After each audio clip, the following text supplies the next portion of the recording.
Be advised, the opinions and views of the hosts and guests do not reflect those of the station.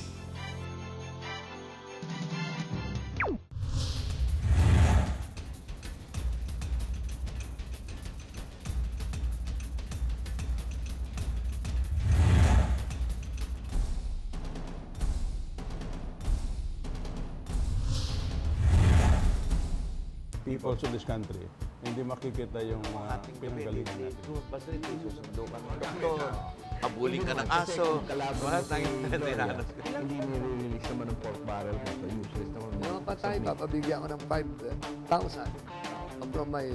So, Marami na nagsasabi na Hindi. Dahil baka kunyari, lahat ng madidismiss, mang-hostage na lang para ma-reinstate.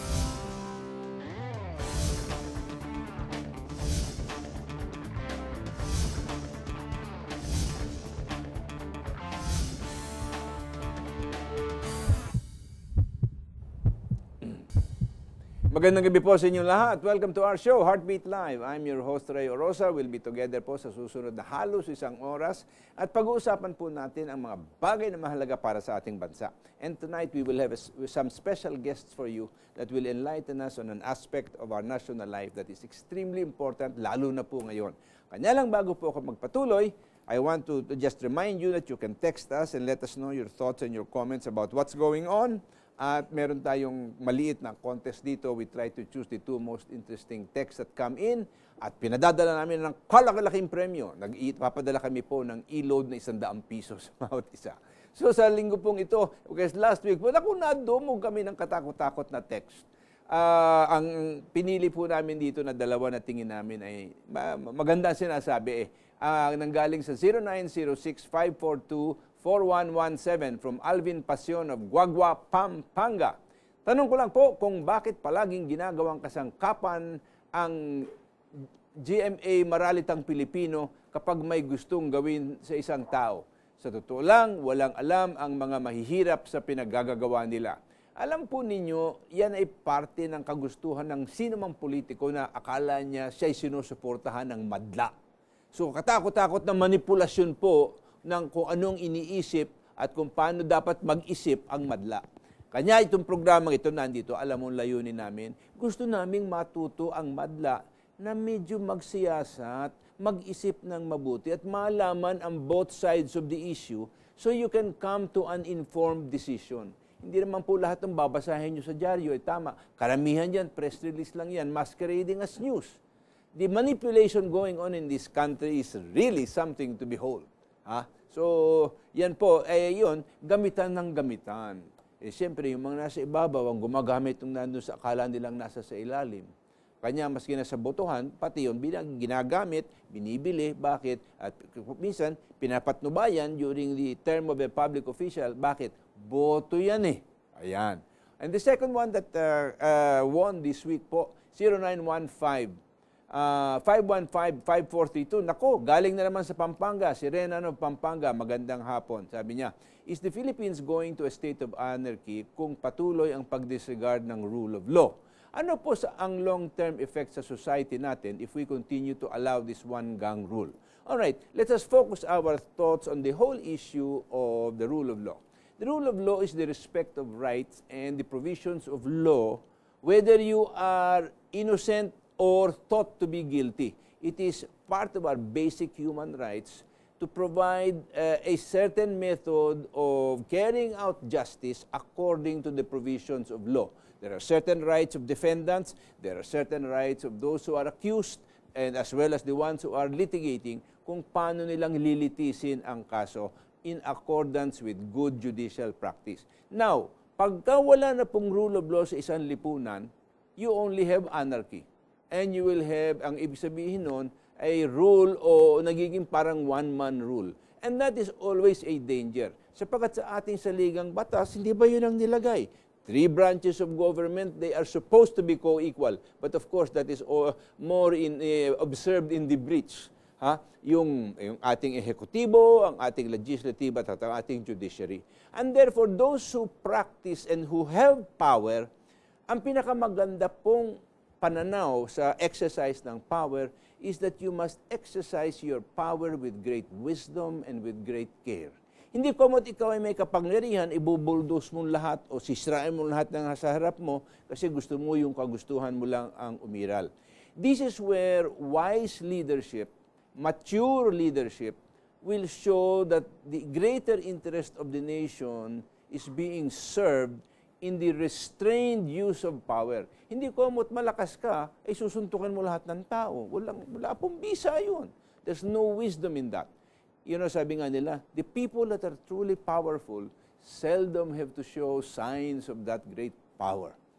You know, the moral suasion of an individual or a leader ang siyang makapangyarihang paraan upang ang tao ay sumunod at tumingala at rumispeto at gumalang sa mga nakaluluklok sa pwesto ng kapangyarihan. Alright, so, yung kayong dalawang nanalo ngayon, pareho pa sa Pampanga. What I know, but we received, wow, mahigit po, ayaw ko kung ilang daang text yung tinanggap namin, but those will seem to be the two most interesting. Ngayon, sa gabi pong ito, meron kami dalawang panauhin po dito na aming gustong ipakilala sa inyo sapagkat sila po ay nanggagaling sa ating hukbong sandataan. Alam po ninyo, ang unang ating pakikilala po sa inyo is si Colonel Butch Rehencia. Yes, Tama sir. ba yun, Colonel? Yes, sir. Alright, siya po ang acting chief ng Partnership Management Group ng AFP Bayanihan Program Transition Team. Yes, sir. Okay? Alright, at pangalawang panauhin namin, alam po, sinabi ko sa kanya kanina bago kami nag-umpisa, nagagalak ako na nandito siya bilang panauhin natin sapagkat nung ako'y nag-aaral at maliit pa sa Lasal, ambisyong ko maging katulad niya. Wala na pong iba kung hindi si Rear Admiral Miguel Jose S. Rodriguez from Palawan, from Cuyo, di ba? And he's the Deputy Chief of Staff for Civil Military Operations at saka AFP spokesperson. Dati po siyang commander ng Fleet Marine Ready Force and the Navy's National Maneuver Force. Gentlemen, welcome to the show and I hope we will have a very interesting discussion. Alam po ninyo, as the spokesperson probably of the AFP, I think there are about only 3 or 4 issues that occupy, na bumabahala sa isipan ng taong bayan. One of that is security. The second of that is our alliances. Is it helping us or holding us back? And the third one of that is the modernization of the AFP in terms of developing adequate arms to be able to maintain or conduct an adequate defense. And the fourth thing is, of course, corruption. I mean, but that's not unusual to the AFP, no? Lahat ng mga government agencies mukhang yan ang primary topic. Although my understanding is that you have done a lot to clean up the AFP. Ano ba masasabi mo doon, Admiral? Unusual na kayo ng corruption sa armed forces. Pero unang-una, nagpapasalamat hindi lang drawing yun, ha? Oo, nagpapasalamat kami ni Butch Ray at nabigyan nyo kami ng pagkakataon na maging guest dito sa programa ninyo. Opo. Binabati You are namin welcome. kayo ng isang mapayapang gabi at kasama na rin ang lahat ng ating tagapakinig, taga-subaybay. Opo. Gusto kong pasundan yung sinasabi mo na rule of law and power. Yung IPSP Bayanihan kasi, which is the peace campaign plan of the Armed Forces, is founded on the rule of law. Kasi bilang mga sundalo at implementers ng ating batas, kailangan kami muna ay sumunod upang mapasunod namin ang mga iba pa na kababayan natin. Sa pamamagitan ng magandang halimbawa siguro. The power of the good example is always the best to keep things going. At ang power na sinasabi natin, alam po natin ang armed forces meron yan, but with power comes responsibility. At ito po ay hindi nawawala sa Alam atin. mo, Admiral, ang problema dito, hindi natin pwedeng, we cannot brush it aside, na medyo na-tarnish ang image ng AFP before, no? Trying to restore that will both take time and patience. Hindi naman, it's hard to turn around an institution of 150,000 people around overnight. It just will not happen. But I remember when there was a scandal in the Navy in America, the statement was made by one of the admirals there. Sabi niya, when an institution is not able to make and to hold its people to account for what they have done, forget that institution. And I think that probably is the general heading that ought to animate the armed forces.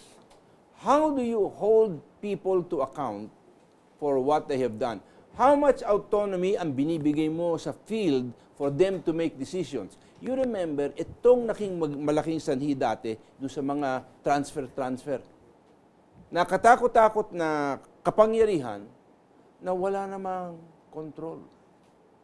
Now, are you telling me ngayon na that ought not to happen anymore because you have prohibited all kinds of transfers already? Balikan natin yung sinabi mo, Ray, na nung nakaraang taon, na tagurian na ang armed forces ay isa sa pinaka-corrupt or the most corrupt agency of government. Alam ninyo, hindi totoo yan. Nagkaroon lamang ng ganong paniniwala sapagkat at that time, talagang araw-araw, umaga, tanghalian, hapunan, Bakbak sa dyaryo. natin yung sinasabi ng mga expose na naroon ng panahon na yon. Pero ang blessing doon ay naramdaman ng bawat sundalo at bawat opisyal kung gaano pala kahirap mawala ng dignidad, mawala ng honor, which is precisely what our armed forces is all about. It's a profession of honor. Ngayon, nang nakita namin yun na ito pala ay masakit, gumawa tayo talaga ng paraan na kailangang ipakita natin sa lahat na this is an honorable service, the profession of arms. So we were able to turn this around by this 17-point reform program na ginawa ng armed forces. At ngayon po, nakikita natin na sa paniniwala, hindi lamang namin, kundi ng mga anak namin. Napakahirap kasi noon, pati yung mga anak namin, ayaw na lumabas ng bahay. Kasi ikaw ay anak ng sundalo, abay, napakahirap. Pero ngayon, we're proud to say that our citizenry is behind us sa mga ginagawa natin ngayon, both on the external and the internal threats. Kami po ay nagpapasalamat sa suporta ng taong bayan. Okay, Colonel Butch, Yes. anong masasabi mo naman? How far do you think it has trickled down? Do you really think it has trickled down to the foot soldier if his boots are still bulok? Well, sir, Kasi naalala mo na, nagreklamo doon. Naku, ang mga opisyal, magagandang pero yung aming mga gamit dito, sa kaming mga lumulusob dito at ang buhay namin nakataya, inferior ang supplies. that was a reality before, sir. But the thing is, it has been changed for a long time already.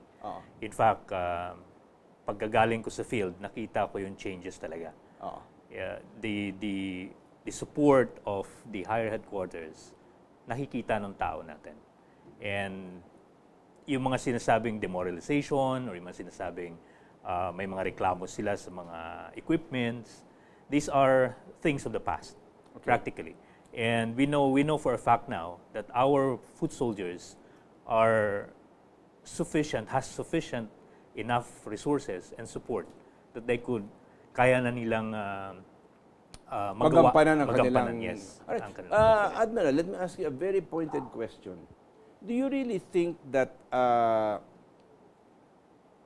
kasi ang reklamo ng mga sundalo, hindi lang yung walang kwenta ang gamit namin, kung hindi na da-divert sa mga opisyal ang pera, nako-convert at nagagamit sa ibang paraan.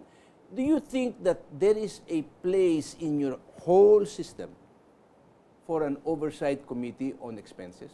Napakarami pong mga... Marami na bang oversight yan? Procedural ang ating ginawa. Pero gusto ko ring balikan yung sinabi mo noon. Nung panahon ni General Ortiz, siyang CGPA, ang combat boots na bulok, one-on-one. Pag dinala mo sa RB headquarters, papalitan ng bago yan. Nung naupo si General De Leosa as Chief of Staff, ang kanyang pinuntahan lahat ng mga batalyon sa Mindanao, batalyon umikot sa siya ng gusto. Umikot ng gusto. Nahilo kami. Nagdala ba Sobrang siya ng mga ikot. botas? Hindi siya nagdala kasi he wants the logistic system to work. Mayroong procedure para dyan.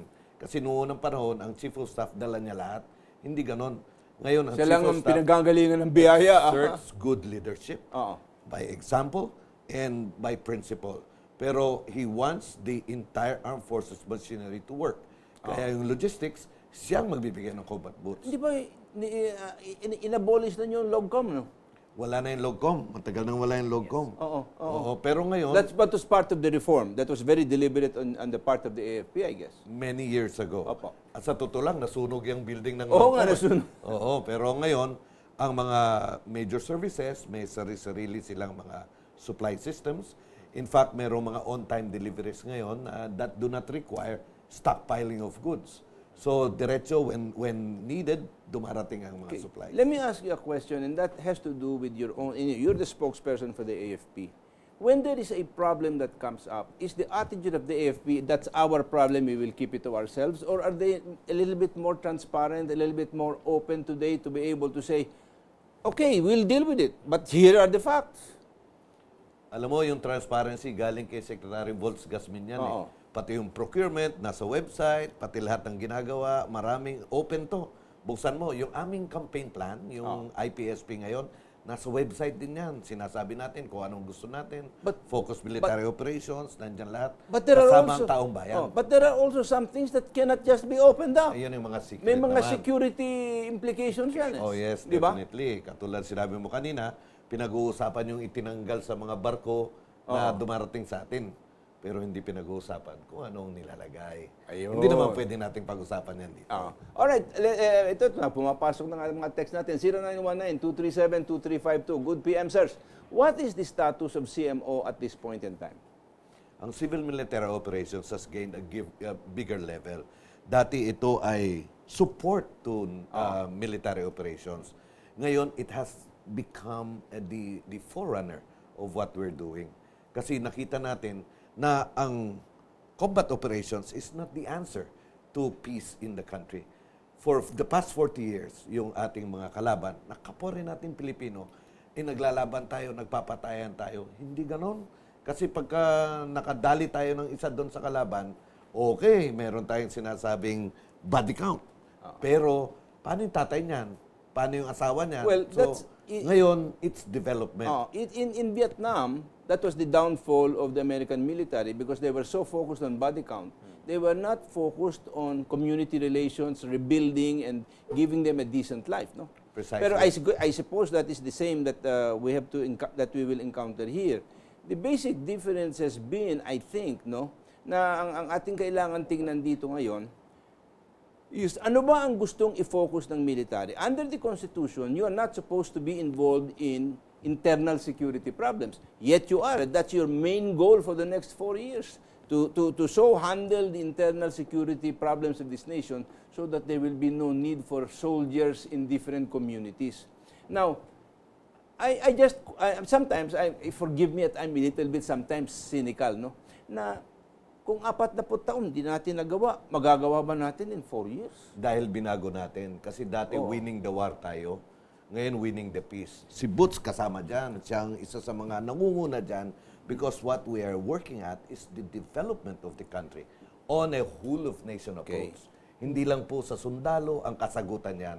Kasama rin tayong lahat But dyan. the military cannot do it. Ang sa akin, tingin lang naman ang problema na kailangan natin tingnan, the ones that many times are oppressive there are the local government officials. The graft and corruption at the local level.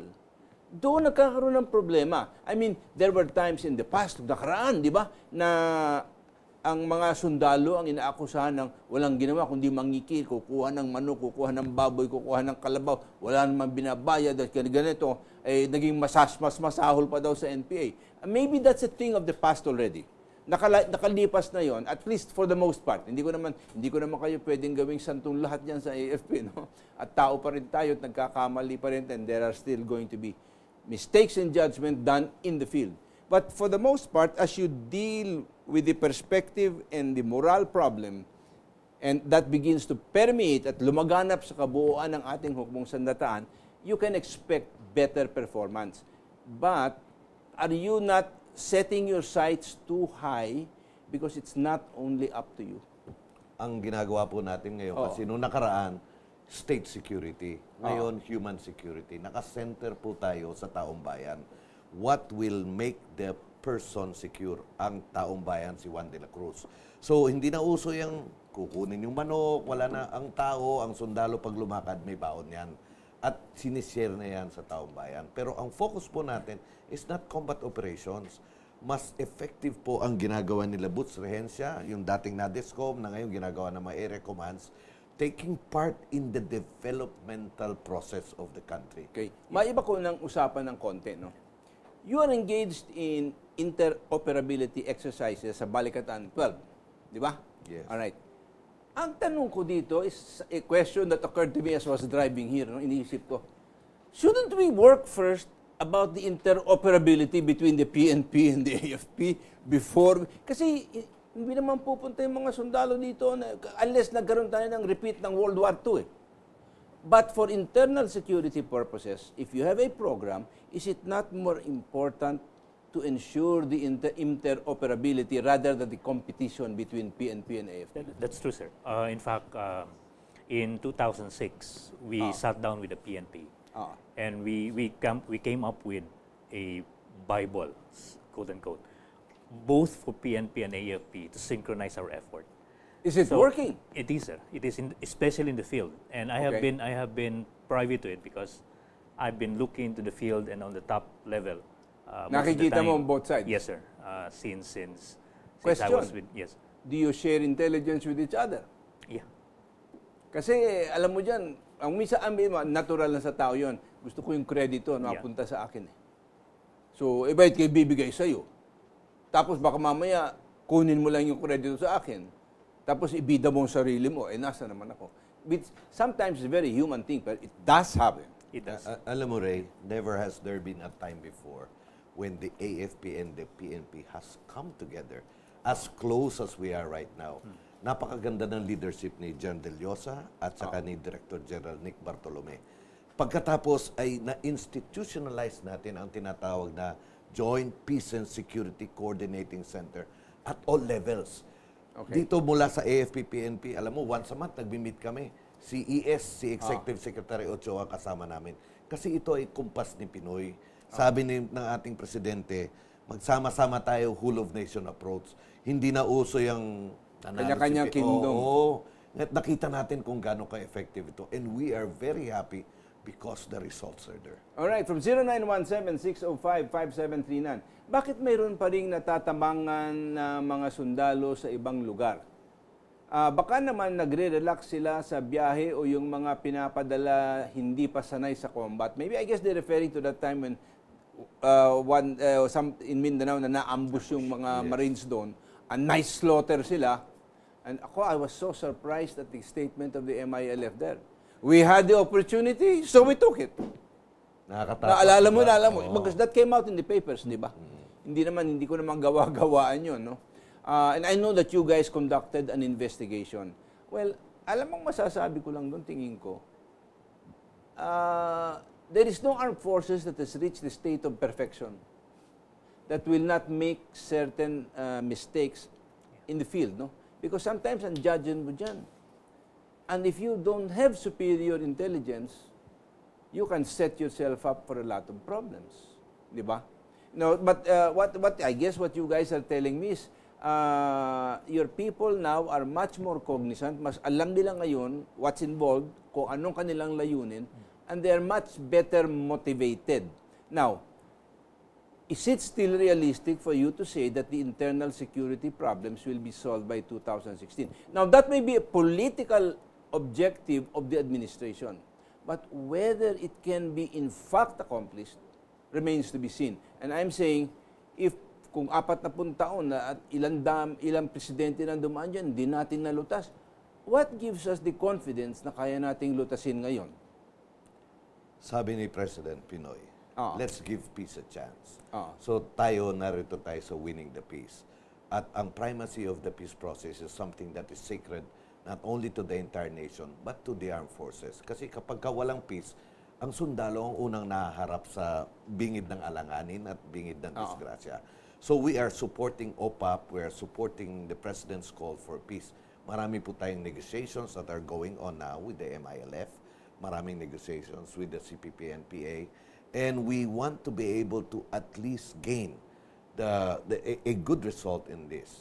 Kami naman sa mga kasundaluhan, to support that, we are into a lot of developmental efforts. Kasi ang answer to insurgency is not combat.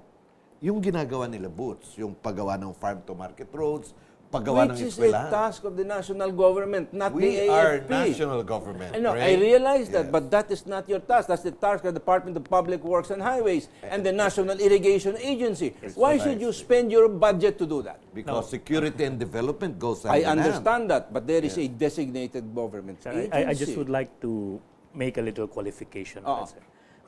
Our main task is to go into critical areas, Okay. which these agencies for Are sure afraid to do. will not do that.